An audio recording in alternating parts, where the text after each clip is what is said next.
Right. and then they set them up and slide the diagonals in, and they Right. put the wooden pegs in. The battens or whatever. Yeah. That's pretty cool the way Yeah. they do that. And they don't have any machinery or anything. Yeah, It's right. all just All by leverage hand labor. and Block you know, and tackle. yeah, that's pretty Yeah. cool to watch Yeah. that. So like I think it was on one of the shows. So the Amish people, like someone could get married, and then the whole town comes in, and they would literally raise a barn Yeah. like in a weekend, Yeah, well, that's what like they 3 did. days. Uncle That's Jim, amazing. what was Mom like as a little girl? Nosy Rosie. Well, we called her Nosy Rosie. Even when she was little? Not when she was real small. I guess I remember when we lived in Creel Springs. That we were near at the end of a street. Actually, then it turned 90, but there was a goat farm there, and we used to ride tricycles around. One time, I'm looking at an owl in a tree, and I got my toe caught in the spokes and nearly tore off my toe. Oh my goodness. And of course, Rosemary was there, and you know she has to go run and tell Mom. But they took care of it. But you know, she did things like, even when we lived out on North State Street, out in the country there. When she wanted, you've heard the story about the cherry tree. Tell us again. It wasn't really George Washington. It wasn't George Washington. No, this was the cherries. You know, you could climb up in Yeah. the tree, and you could reach and get them. Well, after a while, there's none to reach. You got to go out a little further on the limbs. And there was this cherry tree overhung a cistern. You know what a cistern is? Mm-hmm. The cistern is a well that's been dug down, and then they line it with concrete, and then you bring water and put it in there. You know, they get a truckload from the city water there in Marion, and take it out and put it in there, and then we had a hand pump to pump it out.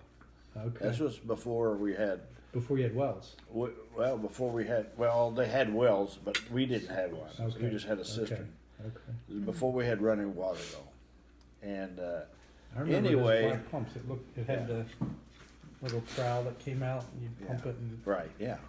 And anyway, this tree limb that Rosemary says, "Oh, there's some really nice cherries up there." Well, I'm crawling out on it, and the limb breaks, and I fall down, and I hit the corner of that thing here in my head. And that's what's wrong with me ever since. But she ran in the house telling Mother, "Jimmy's dead, Jimmy's dead." Oh no. Because I was out Did you get colder a than gash? Did Huh? it Oh, cut your yeah. head open? Yeah, Oh my goodness. yeah. And so they had to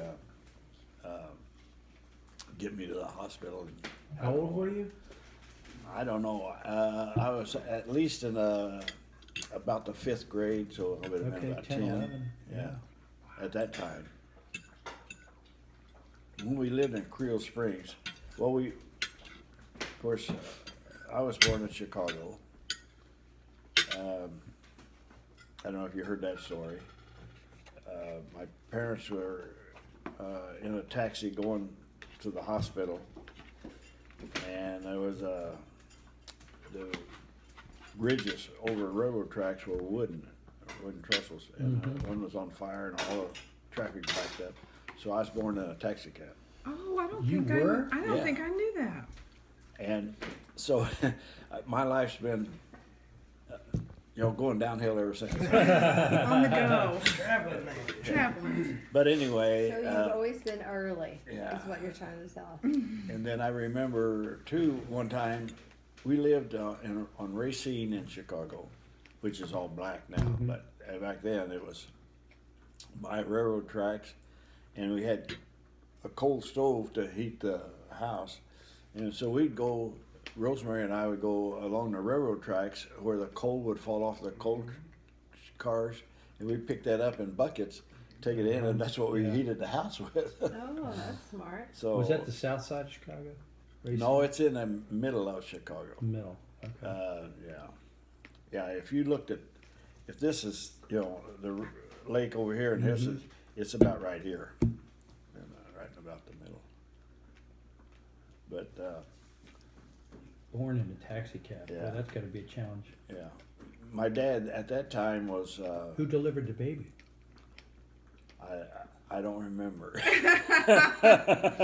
Meaning Was he it the was cab an driver or was it your The cab father, driver or- was involved, but I don't know. Man. infant. Grandpa was with Grandma? Yeah. I hope they gave him a good tip. Wow. But yeah, but Dad was a finished carpenter for the Chicago Aurora Elgin train line, and in their corporate offices, and then also he did finished carpentry at their stations along the way. Mhm. And so he did that during the Depression, and that's why I was born in '36 there. And then shortly after that, after I was born, and Rosemary, I think Rosemary was born up there too. Mm-hmm. She Then, was. then we moved to Creole Springs, and Dad worked in the coal mines for a while, and then he decided to learn welding, and he was pretty good at that. So he took the Navy welding test to see if he could get weld on the LSTs in Evansville, Indiana, and he passed that test. And there, you have to take two pieces of steel, weld them together, and you got to bend it 135 degrees, I think it was. So it's makes it tight, Yeah. and it can't crack. And if it cracks, you don't pass the test. And we used to have that piece of iron around for years. Wow. Then so when he passed that test, then he applied to get a job over there, but and he got the job at Evansville. So then we moved, and it was during the war year, so we were on food stamps. Everybody got so many stamps. You got some for meat and gas and food, and of course we could get all the meat we wanted from Uncle Jim Bales on a farm, you know. So what we'd do is we'd trade meat stamps, for gas stamps, because people wanted the meat. You couldn't buy it at the store hardly. So consequently, they they did a lot of bartering. With neighbors and friends? I Do you remember? I would guess both. But because we lived in a housing project in Evansville, and it was during the war, so we would see truckloads of Japanese soldiers. They did a lot of work around the city, and they were treated a lot better there than if they had been in war. You know, the food they were getting and stuff. So we never had any problem with them. And they just have like one or two guys as guards for the truckload. There'd be 20 or 30 of them in the back of a truck, and they'd clean up on the highways and do all kinds of stuff. And my mother used to. There was a sawmill close by us, not too far away, and you could go over there and pick up where they trim the edges of boards and stuff. You'd get these real long strips of things, and she would weave and make baskets and stuff like that. Grandma did. Yeah.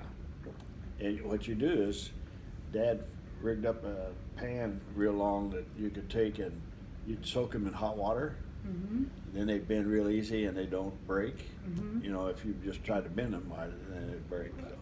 But he did that, so consequently, they did that quite a bit. There never was much on alcohol.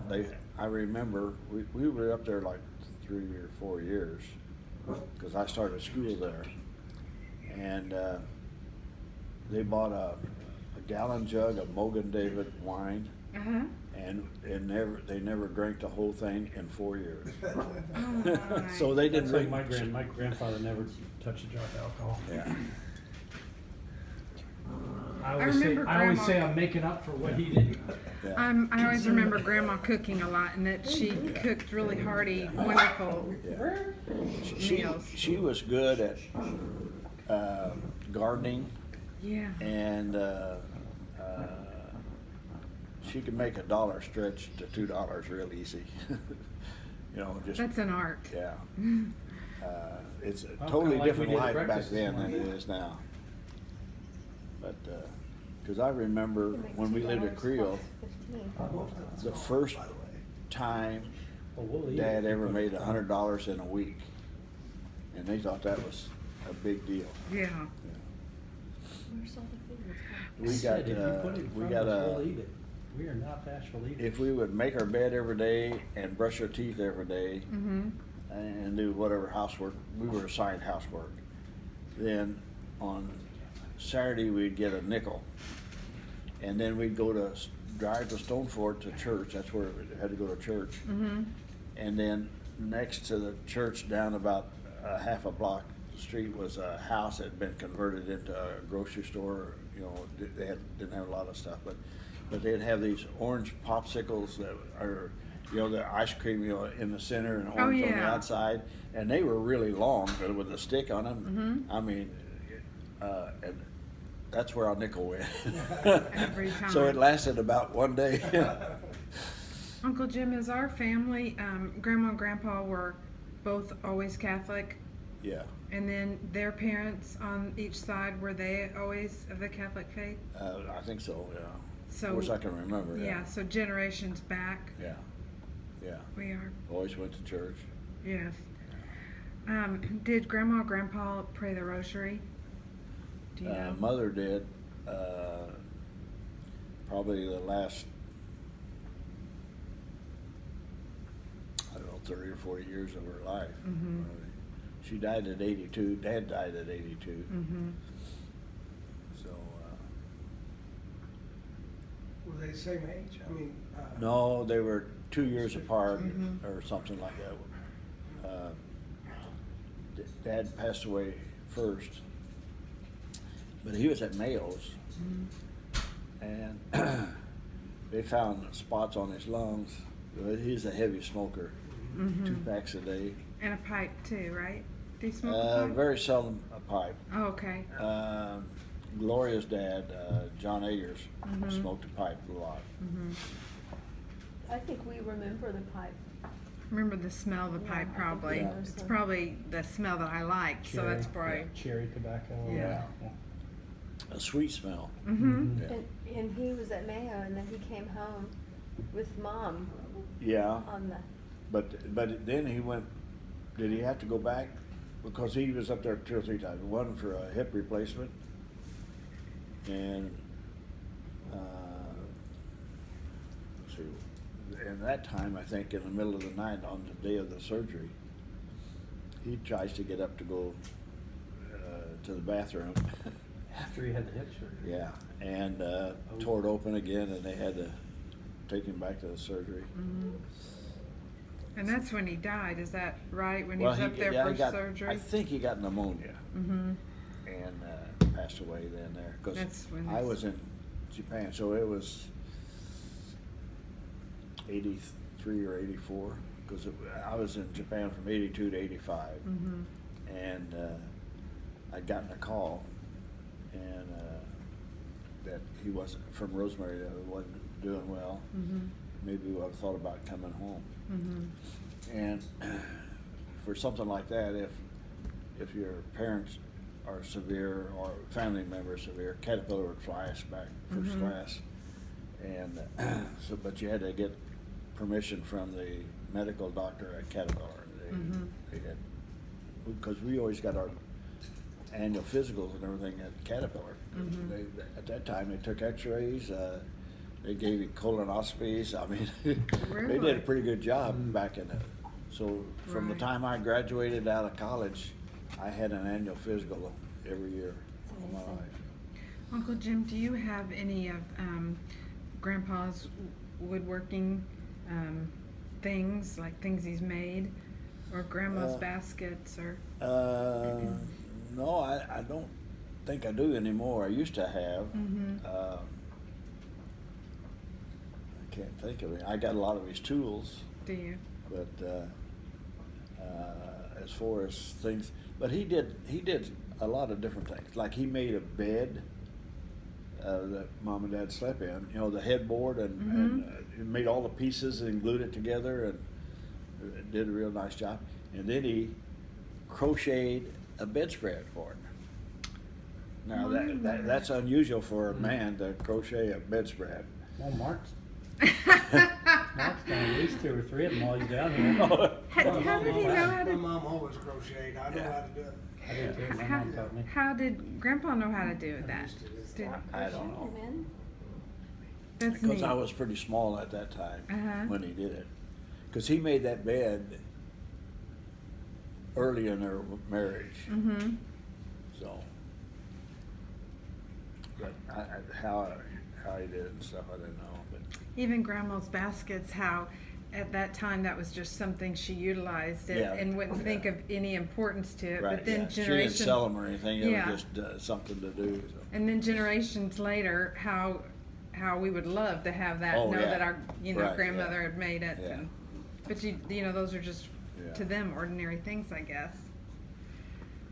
I think Sue's got a bunch of old pictures of Mom and Dad's that we ought to pull out and take a look at. We ought to At home? digitize them. Yeah. Yeah, I'm sure everybody in the family would love Yeah. copies, or to be able to have those and share It them. wouldn't be hard to digitize them, you know.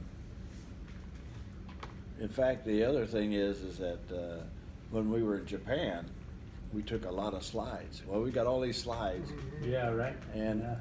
I need to get those into digital versions. And there's probably a lot of them that would nobody be interested in, but you know, when you're in Japan and we go to all these gardens and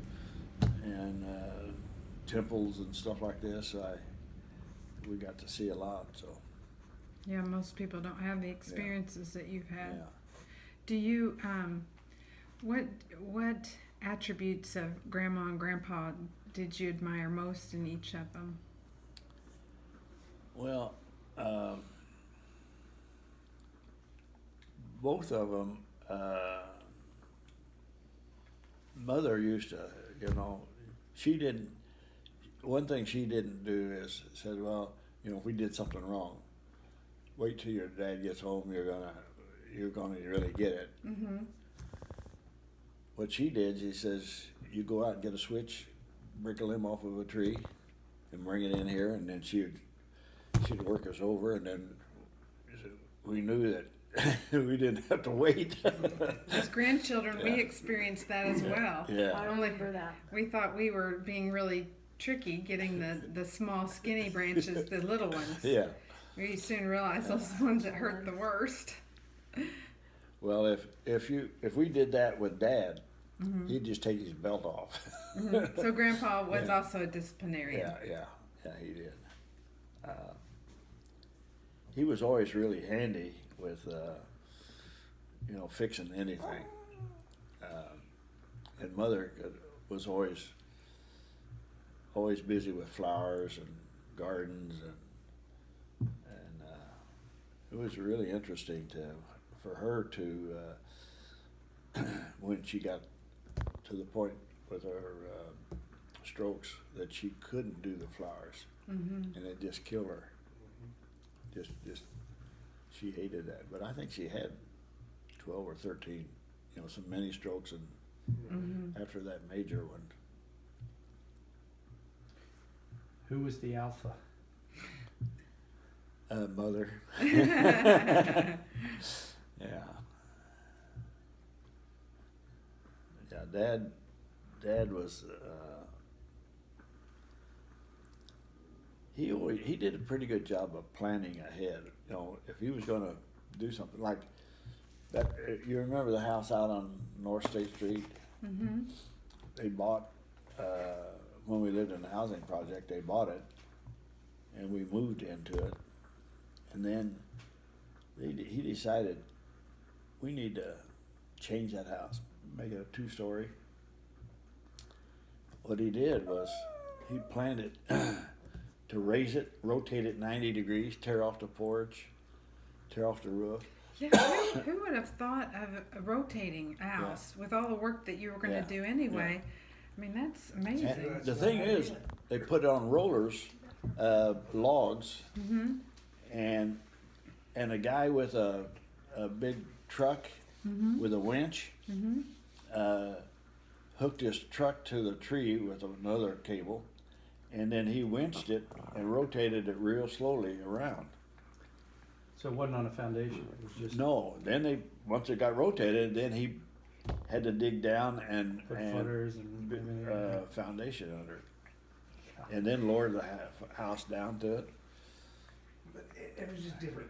I mean, a lot of houses back then, they built basements after the houses were built. Yeah, Right. You just Yeah. dig it and throw it out the window Yeah. and dig a base. yeah. Well, we didn't actually end up with a basement. We ended up just a crawl space under there.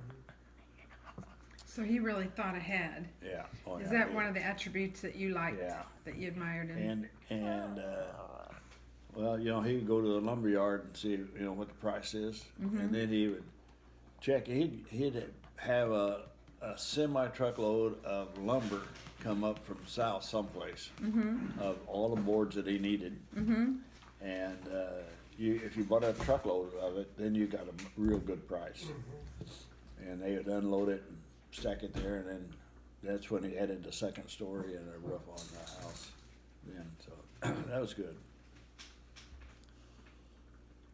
But mother paid the bills. Dad made the money, and we survived. And the thing was is that when we lived out there, like when Dolores and Pat were in high school and I was still in grade school, they had a teen town in Marion, but the kids came out to our place, and they played badminton out there. They would make homemade ice cream. I remember one time the guys made the homemade ice cream, and then they started running. And of course, at that time we had indoor plumbing, but you had a septic system out there in the yard. Well, on a rainy time, sometimes rainy, then it's slushy. Well, these guys carried this ice cream bucket around the corner, stepped into that. Ice cream went everywhere. Oh no! Oh, we had some strange things that happened, but So it seems like the kids like to be at your house. oh yeah. And what We'd do have you think that was? We had there was a living room, a fireplace room, and a kitchen. And then of course, then there was a bedroom in the back there, and another stove, and then the kind of a mud room, but it had the pump, you know, for water and stuff like that back there. So in the living room, there'd be a record player going, fireplace room, another one, and the kids were dancing with different songs. So different places, in different rooms. Oh yeah. So Grandma and Grandpa must have been pretty welcoming. Oh yeah. Yeah. So even though they were disciplinarians, they were Oh yeah. welcoming and yeah. We always fun. always had a lot of friends around. People come and visit. We'd go even like at Stoneford. When we go to church down there, the priest would come back, and so before we go into church, I had to cook 2 chickens. So that we'd have fried chicken with the priest, and all the fixings. And she always had a pecan pie or a rhubarb pie or something like that. We always had plenty to eat, yeah. so it was good. That's something for those times Yeah, too, to yeah. have plenty to eat. Well, yeah, because when we, at one time, when we lived in outside of Marion, over by the fairgrounds. Mm-hmm. You remember the railroad tracks at the backside of the fairgrounds? There's a railroad track there. Mm-hmm. Well, next to that was an oil company that had the big white tanks. of oil. Right. And there was a road went by that, and there's a house there, and that's where Mother's sister Gertie lived.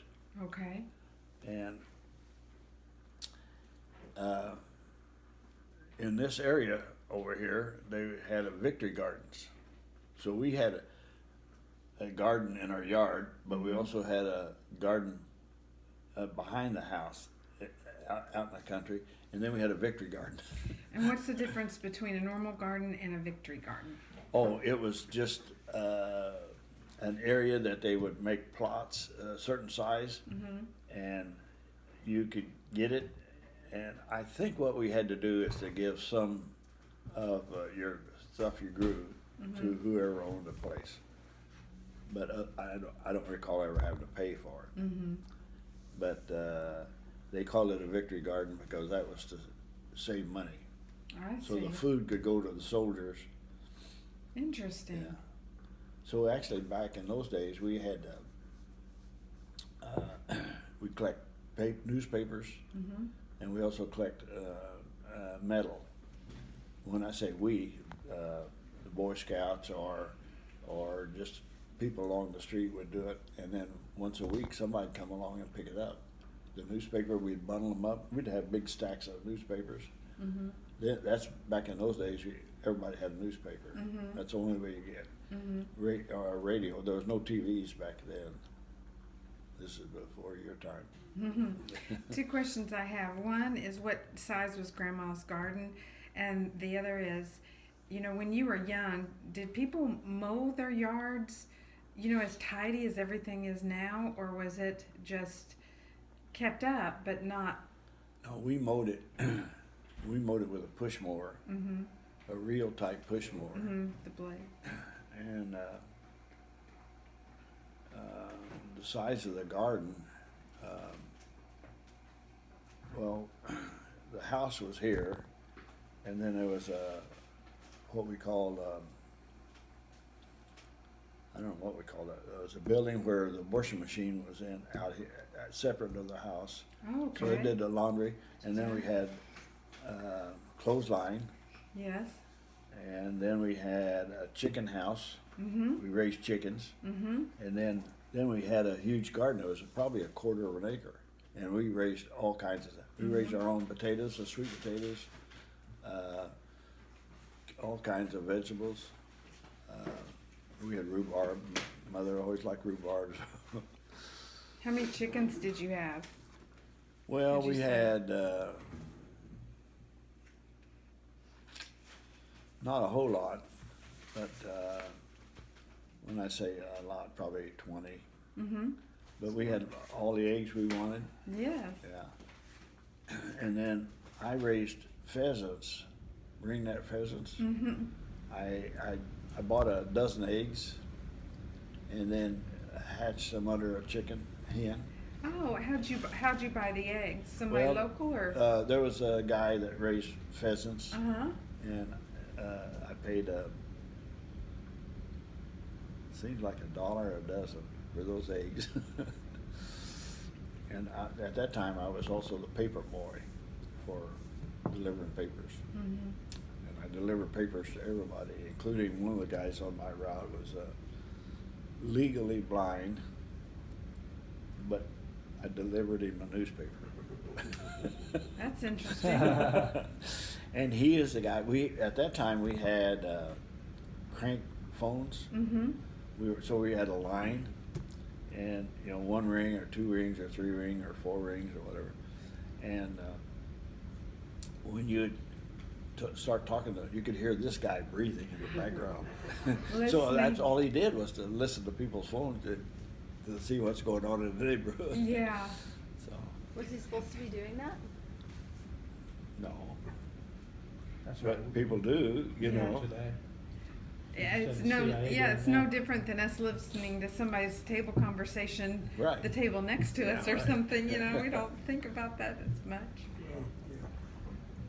That's interesting. Is there anything you want us to know about Grandma and Grandpa? or mom that you can think of that you think, gosh, that'd be good for the Well, kids to know? Or Gosh, I'd have to think about that. yeah. We had so many good times. I think the best thing was we were a family unit, and we had a lot of friends, even to the point that like Aunt Nell and Uncle John moved from Heron to 2 doors away from us, or 3 doors, That's right. just so they could be close to Mom and Dad. Mm-hmm. And they lived there for a number of years, and then when Uncle John started having some health issues, and then they moved back to Heron because they wanted to be closer to the hospital.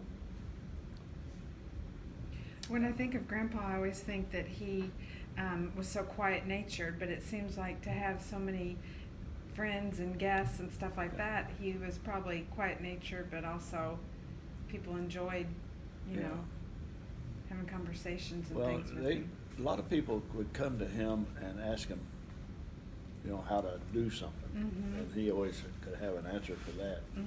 And then he had that little workshop. Remember the workshop behind the house? The Once building? we built not the house that we rotated, but next to it we had a brick Right. house. Which and is he what had we a workshop. remember. Yeah, and that's the one you probably remember. And he, a lot of people would bring a chair to fix.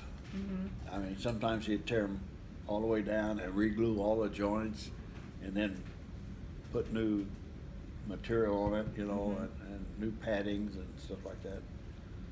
Sounds like somebody else I Yeah. know who does a job really well and right. He, Even if but it's he loved to more- do that. But he smoked, so Mother wouldn't let him smoke in the house. So she made him go out in the garage. We had a 2-car garage, or he'd go out in his workshop. And he actually, in the workshop, he had an area that he stored wood, walnut wood, that was cut in the year of 1929. And the stack was as big as this table, thin, some thin ones and thicker ones.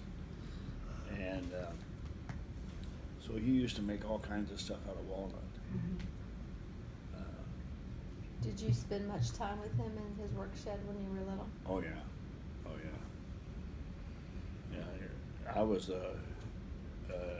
I need a screwdriver, or I need get me a drill, or I was the go-to person for him, which was interesting because I'm learning, as when he'd teach you, and if you didn't do it right, he'd tell you, Do you think that's where you got your love of working with your hands from him? No, I don't. Probably, oh yeah, by him, but he was much better than I was. So, Did you ever smoke? no.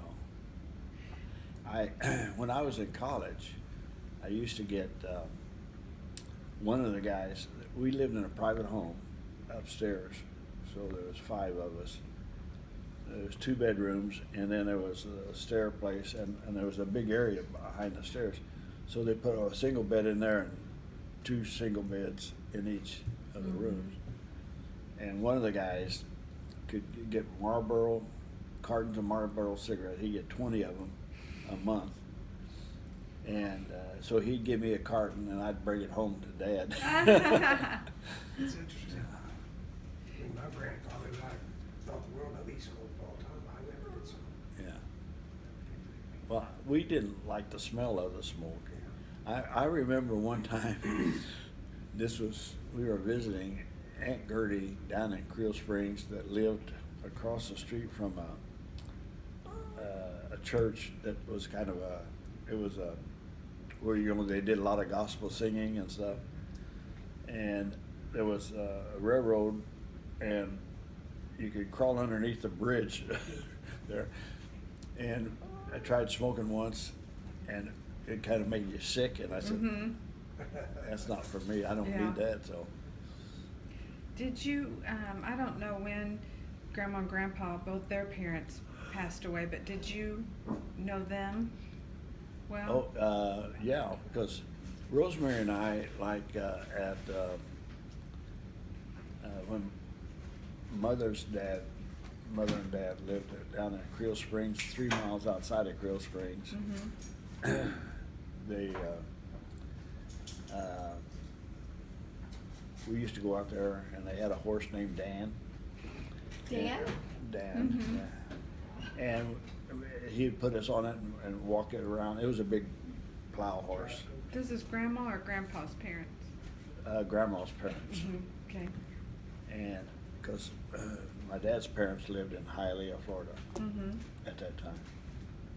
So we didn't see them much. You're gonna take off? She's, I don't know why She's being she's out of being sorts. a pain. Oh. Our little We're, shih tzu.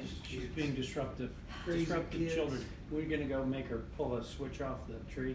Oh. We're gonna, do we, so I guess we don't know if Kathy's being dismissed yet or anything. You I haven't heard from met Sue, Sue?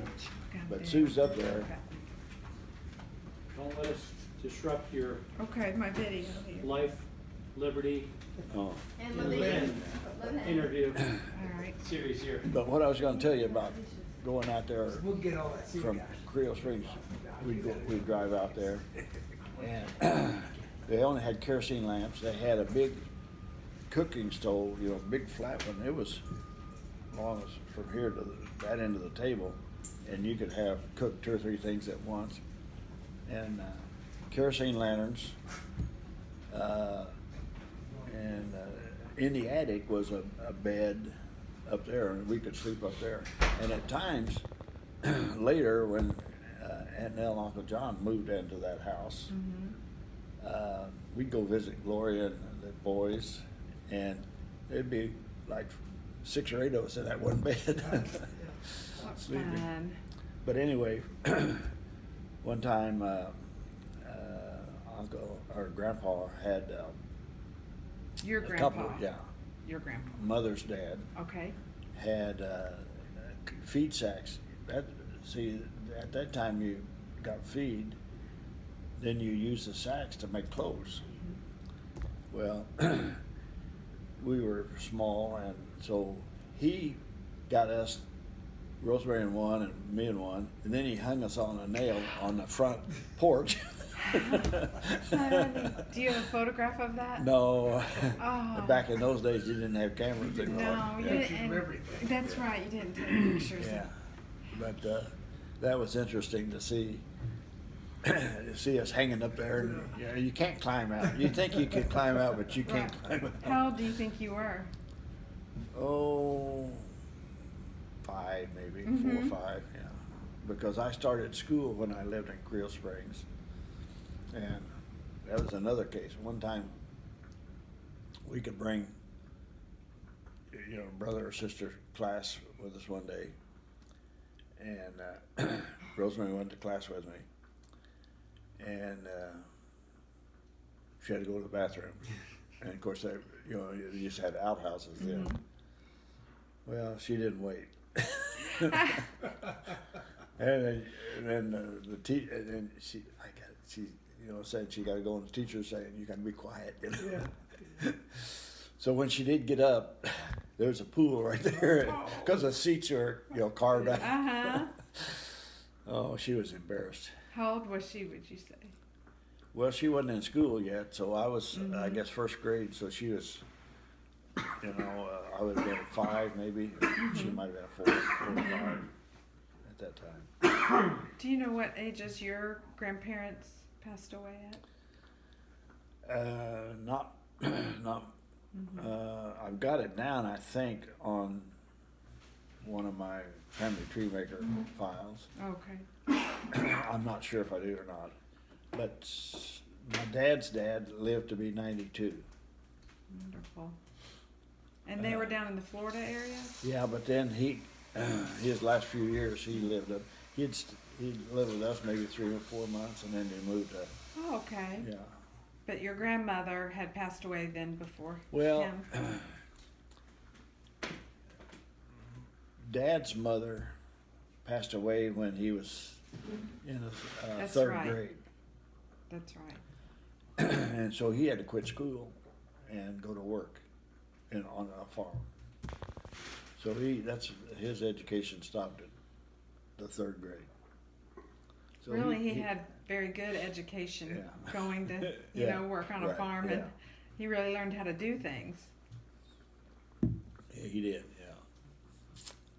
That's a school of hard knocks, I think, you'd call it, because he was had to do everything. You had cattle you had to take care of. You had to do the gardening, and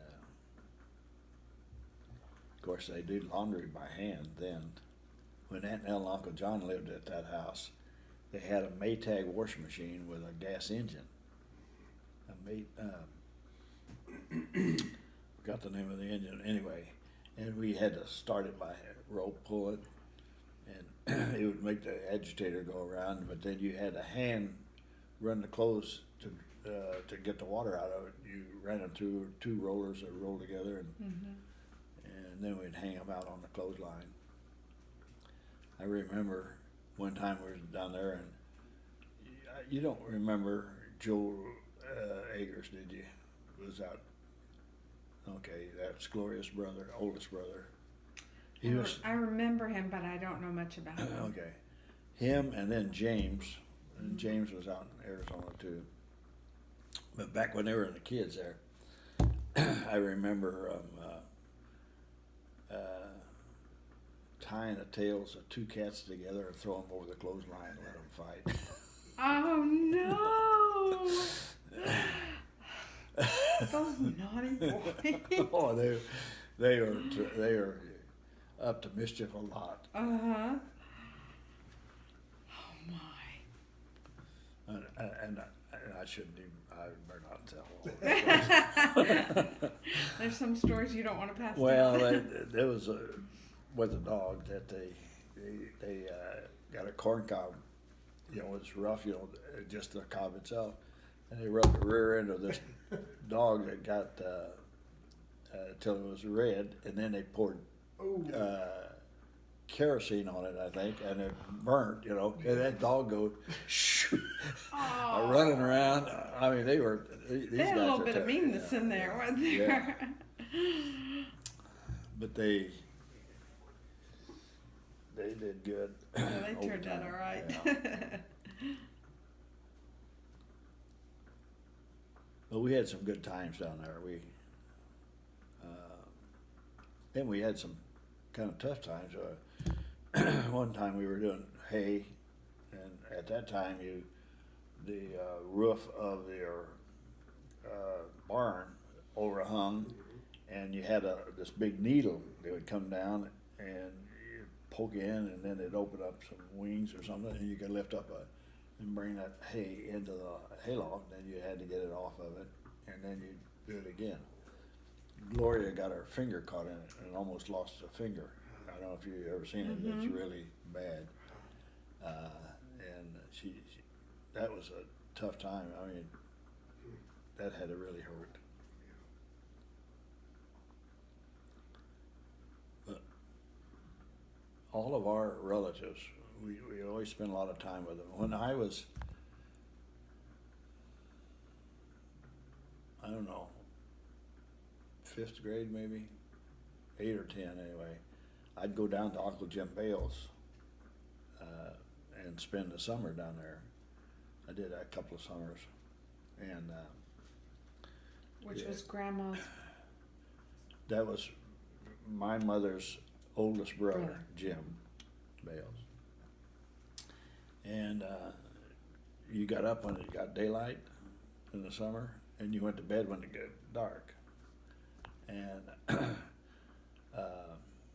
Aunt Leona, Uncle Jim's wife, she'd make biscuits every morning, gravy every morning, eggs every morning, and pork chops or some sort of piece of meat, every morning. So you ate a big breakfast. And then we'd have to go, he had 2 big horses, almost looked like Clydesdales, but and we'd go down we'd have to walk down, I don't know, maybe 300 yards to the barn and get them harnessed up, ready to do some plowing or whatever. Oh, is that a phone? Yeah, sorry, Jim. It's the boys. Oh, They have a special ring. oh, okay. But I'll be back in shortly. so it was interesting to work there for me because you know in a fall when you took up the corn pickers at that time weren't very efficient. So we'd go with a wagon with a team, and we had to pick up the corn, get the shucks off of them, throw the whole ear into the wagon then. That was missed, and was a lot of it really. And then they also would raise pumpkins, so and they only would then can pumpkins and make pies and stuff like that. That's when I shot my first squirrel with a 22.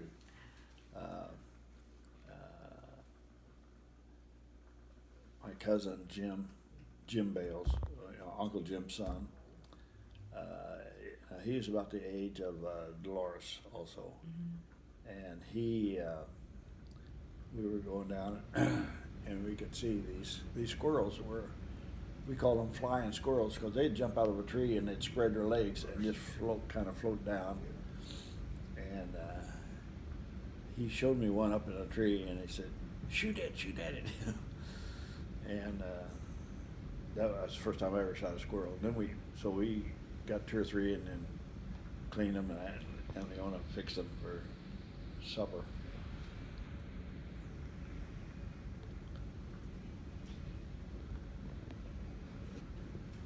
But I remember then when you went grocery shopping, we went the wagon and it took us a couple hours to get from the farm to Creel's or to Stone Fort, and you'd get big sacks of flour and you'd get all kinds of stuff you needed in the wagon, and you would go back to the farm. It was an all-day affair to go shopping. And so at the general store, it had everything nearly. And I remember riding on those. The sacks of flour that were soft, to sit on, ride on the back of the wagon because the wagons are rough. Yeah, they are hardwired to the ground, so it seemed like. But bottom line, we had a lot of fun. They had a pond there. We could go catch catfish. His pond was about as big as your condo, maybe bigger. And of course, that's what the cattle all drank out of. So that worked out well.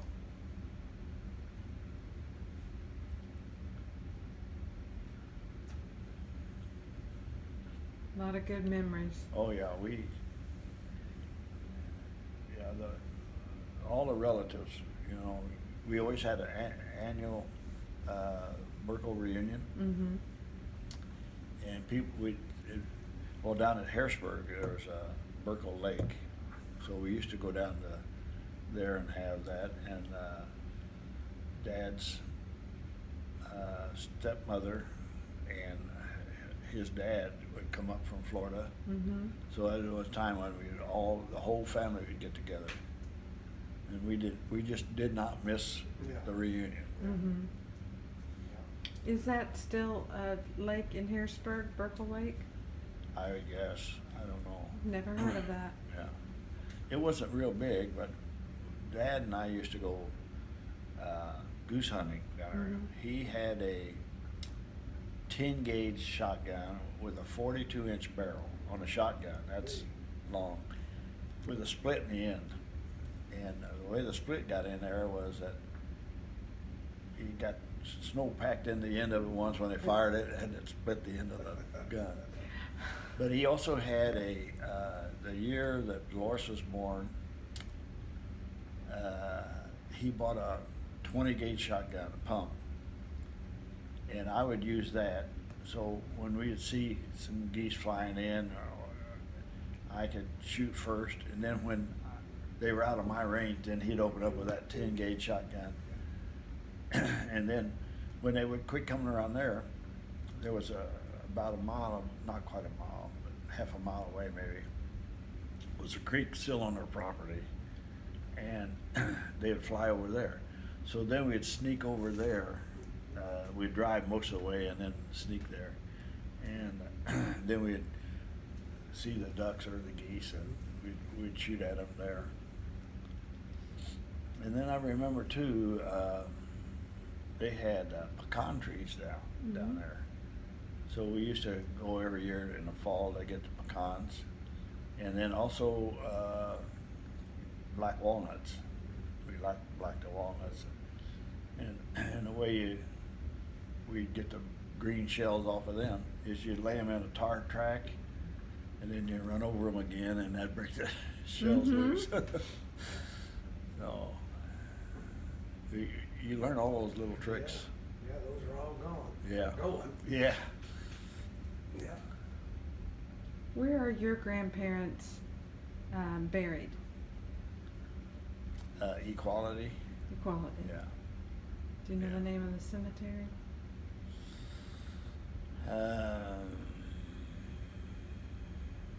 No, I don't. Bet there's not I'm that sorry. many. Well, some of them are in New Burnside also. Hmm. Uh, And what are the names of Grandma's parents and Grandpa's? That's just so we have. oh boy. Oh, I put you on the spot. It'd be the Bales, right? Was your mom was Bales? Yeah, she was Bales, and gosh, I'd have to think. Sue probably remembers it better than I do.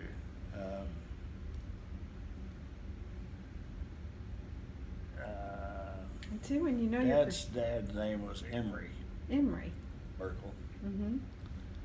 and when his mother died, his dad remarried later to I'll have to think of her name, Monty. Boy. That's okay. You've got all Yeah. that written down. Yeah. Oh yeah. Just for all the kids. That's Yeah. why I was wanted to know, Yeah. to have it on this since I've been taping you, Uncle Jim. But we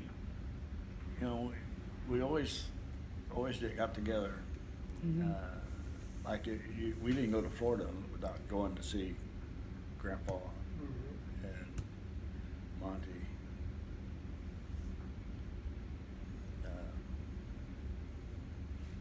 Her name was Monty McGarren. Molly McGarrett. Yeah, How did Grandpa's mother die? childbirth, I think. With him? No, not with him. No, he was.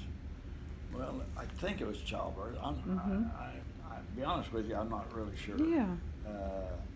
Let's see. If he was in the third grade, that would Oh, make so him that's right. about 8 years old.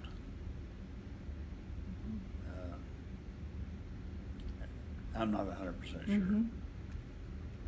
Well, I can't wait to look through the information that you do have that you've looked up on the family. Yeah. When I get back, I was thinking about Family Tree Maker is no longer in existence because they were bought out by Ancestry.com. Oh, okay. So I got to get that program, and then I was going to do. There are on Ancestry.com a bunch of Berkel related files, and I want to see how they fit in with our people, Mm-hmm. because there's, I go, my file has got like 3,000 people in it, and it goes back to around 1630. Wow. So back when they came from Germany, Uh-huh. and I can't Uncle- remember the name, if it was Stuttgart or something like that was the name of the town. But, you know, when we went to the Netherlands, you know, that part of the Netherlands used to be part Germany, you know, centuries ago. And there's a Berkel, town of Berkel. There's a Berkel River, and over there in Holland. And, well, you know, Delft, you've heard of that, where the blue and white pottery comes from. Yes. Well, Berkel's right next to it.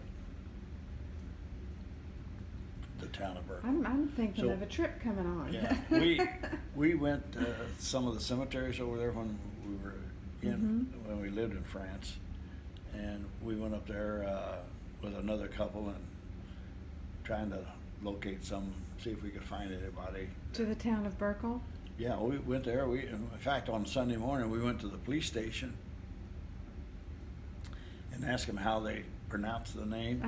You know, and I Oh, told them good. we were from our name was Berkel, and of course, then they treated us, Yeah. you know, telling us all about some of the stuff. I can't remember in that detail now, but it was interesting to visit there. And then they told us, you know, like where there was a Berkel River, you know, the start of a Berkel River wasn't too far away, so we went there. And it's got a lot of canals